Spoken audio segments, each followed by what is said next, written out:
दिल्ली की द्वारका विधानसभा क्षेत्र की अगर हम बात करें तो पिछली विधानसभा चुनाव के दौरान काफ़ी कुछ चीज़ें देखने में मिली, लेकिन सबसे इम्पॉर्टेंट बात अगर की जाए तो 11.63% से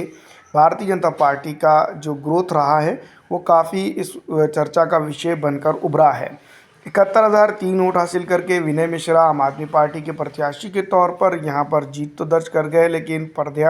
प्रध्यान राजपूत जो तो भारतीय जनता पार्टी के जो 56,616 वोट हासिल करके दूसरे नंबर पर रहे थे। ये काफ़ी इंपॉर्टेंट रखता है द्वारका के अंदर वोट शेयरिंग परसेंटेज के ऊपर अगर फोकस किया जाए तो भारतीय जनता पार्टी उस वक्त हारी ज़रूर थी, लेकिन जिस तरह का डेवलपमेंट है, जिस तरह की चीज़ें हैं इस विधानसभा क्षेत्र के ऊपर, तो ये काफ़ी मायने रखती है और यही कहीं ना कहीं भारतीय जनता पार्टी के लिए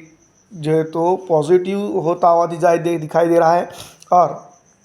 कांग्रेस या फिर आम आदमी पार्टी जिसको हम कह सकते हैं, आम आदमी पार्टी के लिए ये जो है तो कब्र खुदने का काम भी कर सकता है, क्योंकि अरविंद केजरीवाल की जो राजनीतिक सूझबूझ रही है दिल्ली के अंदर और किसी न किसी नपे तुले अंदाज में जो माप अगर हम देखते हैं तो तमाम तर चीज़ें जो है तो कहीं ना कहीं केजरीवाल के जो है तो जिस तरह के रवैये रहे हैं वो तमाम तर चीज़ें जो है तो बीजेपी के फेवर में ही रहे हैं और बीजेपी की बी टीम के तौर पर ही उनका जो है तो कार्यरत रहा है।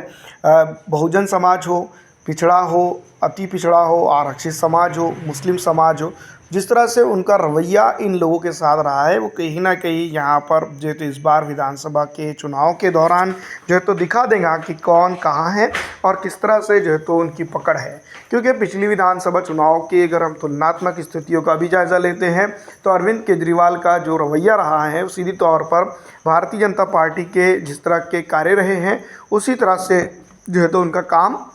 देखने को मिला है। तो तमाम तर चीज़ें हैं जिसको लेकर जो है तो बात की जा सकती है और जिस तरह से जो है तो यहाँ पर करना ज़रूरी है जिसको हम समझ सकते हैं। तो तमाम चीज़ों के साथ जो है तो इस बार विधानसभा चुनाव के अंदर कई बड़ी चीज़ें होंगी और वो देखने लायक रहेगी। आपको क्या लगता है? फ़िलहाल दोस्तों इस वीडियो में इतना ही।